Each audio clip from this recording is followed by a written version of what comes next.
24 Navy SEALs listened to Jessica Buchanan's desperate voice begging for help. The 32-year-old American teacher lay in the Somali desert, suffering from a kidney infection, held by armed men who'd taken her 93 days ago. She'd gone to Africa to teach children how to read, how to stay safe from landmines. Now she needed America to save her. The same unit that got bin Laden was coming for her, but time was running out. With her medical condition worsening by the hour, they were her only hope for survival. Inside the MC-130 aircraft flying through a massive solar storm, the team prepared for what might be a one-way mission. Wind speeds were double what would cancel any other jump.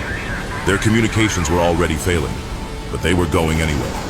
24 Americans would jump through hell itself to save two people they'd never met, Jessica and her Danish colleague, Paul Thiested. One operator pulled out a photo of his daughters, both teachers like Jessica. Another touched the wedding ring under his glove, thinking about Jessica's husband, Eric, waiting for news. They'd watched her proof-of-life video dozens of times during training. Her voice, the fear in her eyes, that's what drove them forward. These weren't just warriors. They were fathers who couldn't stand the thought of Jessica's parents losing their daughter. 27,000 feet below, Jessica Buchanan had given up hope. She'd accepted she would never see her husband again, never have the children she'd dreamed about. Her body was shutting down from infection. She could barely move.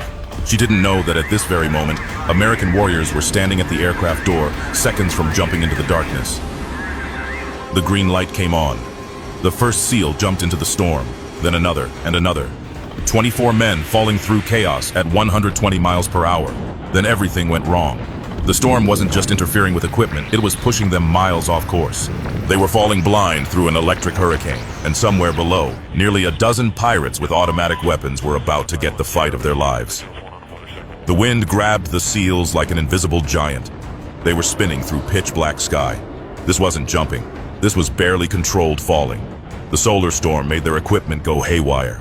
GPS readings jumping everywhere. Radios dead. 24 men falling blind through the darkness, thinking about one teacher and her colleague who needed them. One SEAL's parachute twisted into a tangled mess.